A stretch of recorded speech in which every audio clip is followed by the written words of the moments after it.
어린 삼남매를 둔 한 과부가 생계를 위하여 거리에서 호떡을 만들어 팔고 있었습니다. 혹독한 추위와 어려움 속에 호떡을 팔고 있던 아주머니에게 한 노신사가 와서 물었습니다. 아주머니, 호떡 하나에 얼마입니까?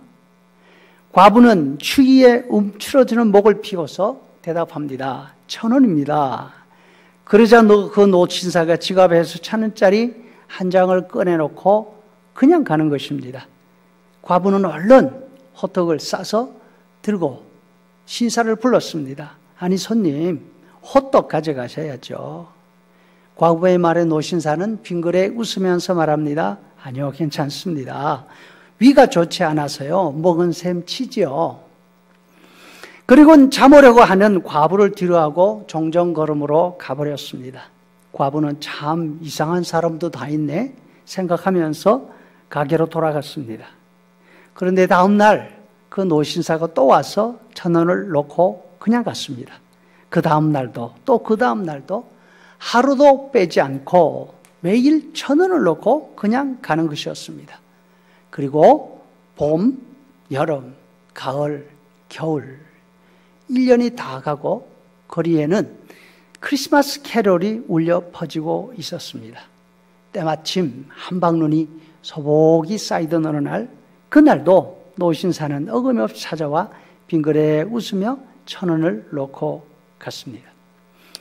그때 황급히 따라 나오는 과부의 얼굴이 상기되어 있었습니다. 중대한 결심을 한 것처럼 보였습니다. 노신사를 뒤따라간 과부는 수줍은 듯이 그러나 아주 분명한 말투로 이렇게 말했습니다. 저 손님 호떡값이 올랐거든요.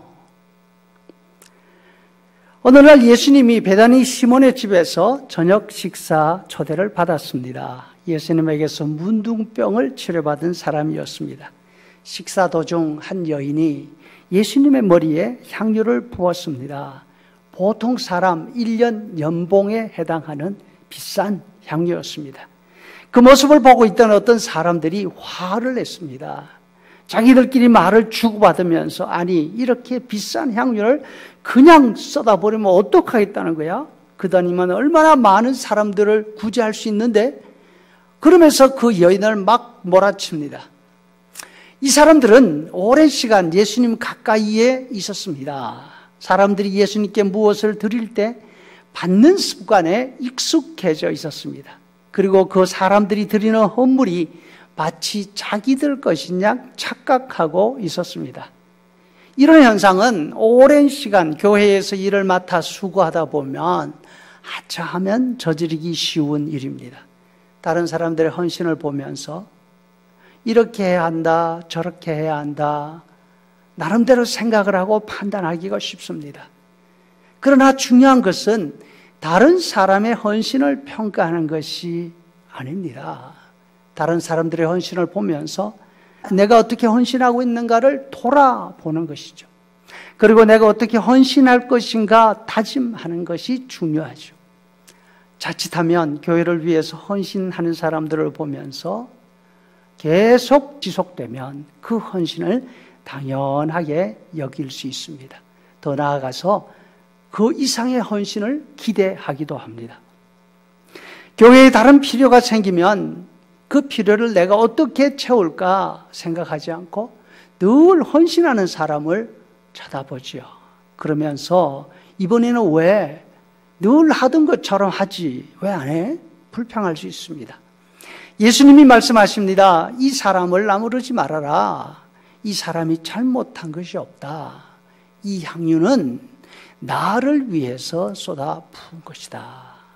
그리고 가난한 사람들 돕는 일, 그거는 이 여인이 할 일이 아니야. 그거는 바로 너희들이 할 일이다. 이렇게 말씀하십니다. 우리 교회는 규모가 크지 않지만 맡은 일에 말없이 충성하는 여러분들 덕분에 꼭 필요한 부분이 부족함이 없이 지금까지 채워져 왔습니다.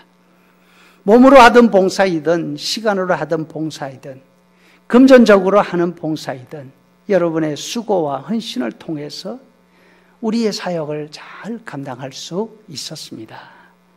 지금 어려움의 시간이 길어질수록 각자 담당할 일을 원망 없이 감당하는 일이 얼마나 소중한지 다시 한번 생각해 봅니다. 지금까지 해오던 봉사 이외에라도 더 살펴보는 지혜가 우리에게 필요합니다. 다른 사람들이 말없이 감당하던 그 수고를 당연히 여기지 말고 다른 사람들의 봉사가 혹시 내 마음에 들지 않는다고 서로 가십하지 말고 각자의 마음과 각자의 헌신을 예수님께 드릴 수 있으면 너무나 좋겠습니다. 남이 해놓은 밥상에 앉으면 평하기가 쉽습니다. 그러나 함께 수고하면 다른 사람의 수고가 얼마나 소중한지 그 가치를 몸으로 알게 되지 않습니까? 서로를 향해서 감사하게 될 것입니다. 서로를 향해서 감사의 마음을 가지는 그런 교회 어떻게 행복하지 않을 수 있겠습니까? 우리도 이 여인처럼 우리의 최선의 것을 하나님께 드릴 수 있기를 원합니다. 그리고 그 모습을 바라보는 나머지 모두가 짐을 함께 나누어지면서 마음을 모을 수 있기를 간절히 소원합니다.